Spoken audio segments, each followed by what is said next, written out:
It started with a speck of mold and ended up saving over 200 million lives. Before antibiotics, a simple scratch could mean death. Surgeries were a gamble. Infections ruled the world, but then came a quiet revolution, one that changed medicine forever. This is not just the story of penicillin. It's the story of forgotten scientists, wartime miracles, and the battle we're still fighting today. Welcome to the history of penicillin, a discovery that rewrote the future of humanity. Who and why is considered the father of the first antibiotic that saved millions of lives? The story of its creation. The 20th century saw many major scientific breakthroughs that changed the course of history forever. But one discovery stands apart in terms of its impact on medicine: penicillin, the world's first antibiotic.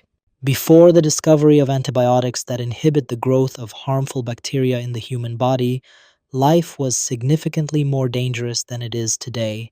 Even a minor scratch could be fatal if an infection entered the bloodstream. The chances of surviving and recovering from surgery were extremely low, if not almost zero. How did people treat infections before antibiotics? From ancient Egypt onward, nearly all early civilizations applied moldy bread to wounds and cuts. Ancient people believed that the evil spirits causing harm would feed on the bread and leave the wound, allowing it to heal.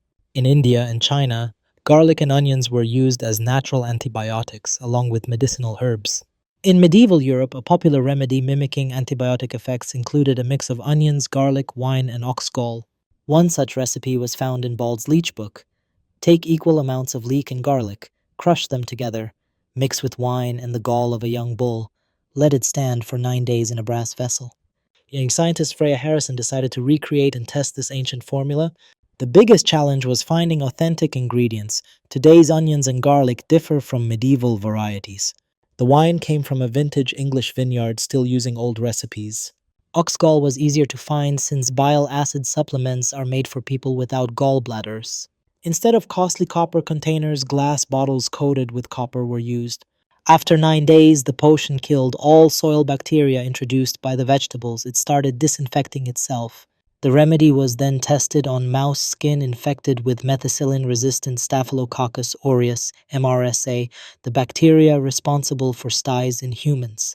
Amazingly, it killed 90% of the pathogens, an effect matched only by vancomycin, a powerful modern antibiotic. The ingredients only worked effectively when combined. However, attempts by American scientists to replicate the remedy in 2005 failed. The study of mold. In the 1870s, Russian doctors Alexei Polotebnov and Vyacheslav Manasin used mold to treat skin diseases. In 1896, Italian Dr. Bartolomeo Gosio cultured a mold similar to penicillin while studying mold-contaminated rice. The liquid in which it grew destroyed anthrax bacteria. It was technically the first antibiotic, but it wasn't applied in practice and was forgotten. In 1897, Ernest Duchesne observed Arab grooms using saddle mold to treat sores on horsebacks. Working with penicillium molds, he found they could kill typhoid bacteria.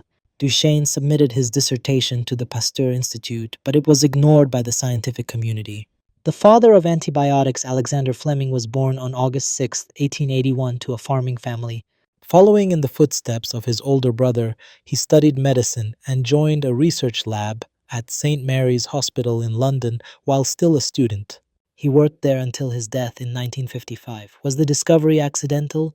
According to legend, in 1928, while studying Staphylococcus bacteria, Fleming noticed Penicillium notatum mold had accidentally contaminated his petri dishes, likely blown in through an open window. This is the same mold that turns bread green.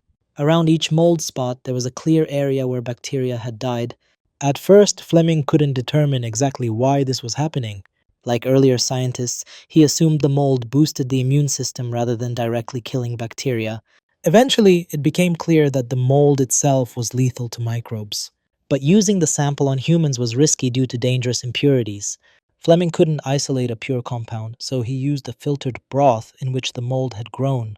He carefully documented how this filtrate affected different bacteria, compared it to other molds, and most importantly, preserved and shared samples with colleagues.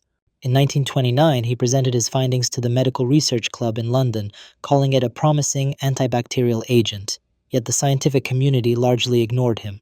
No one took further interest in developing penicillin, and it was forgotten for a decade.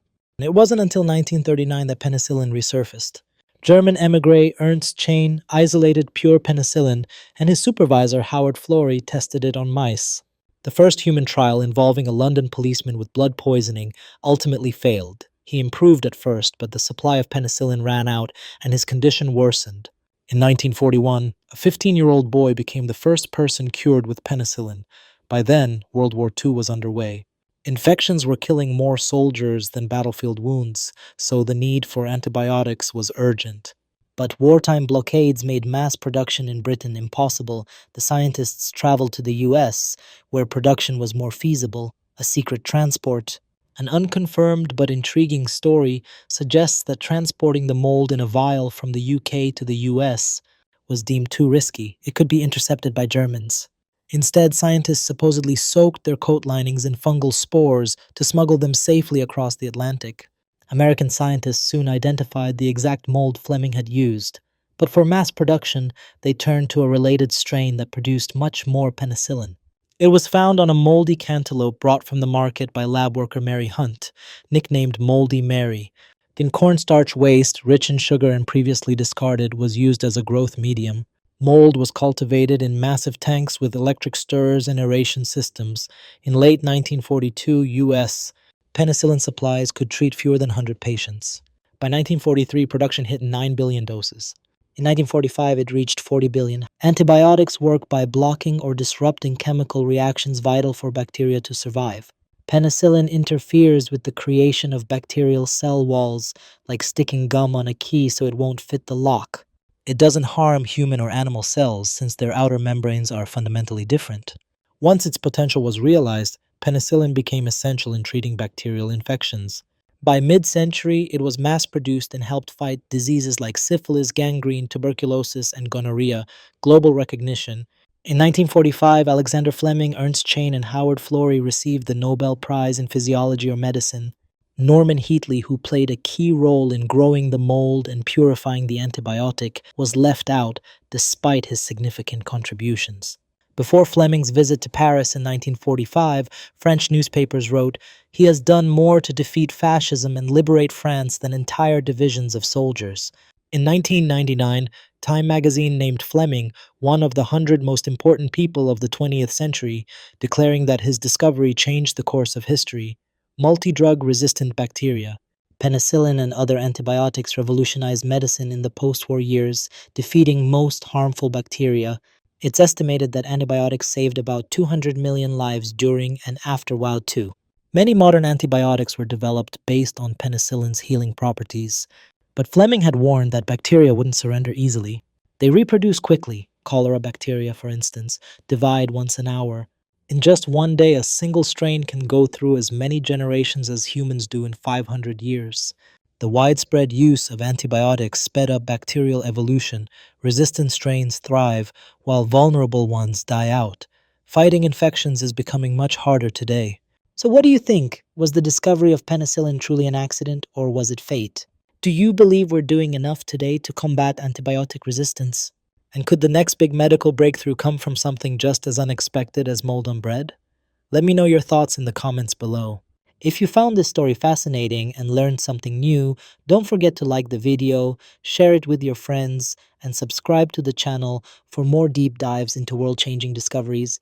And if you'd like to support the channel and help us bring more powerful stories to life, consider making a small donation.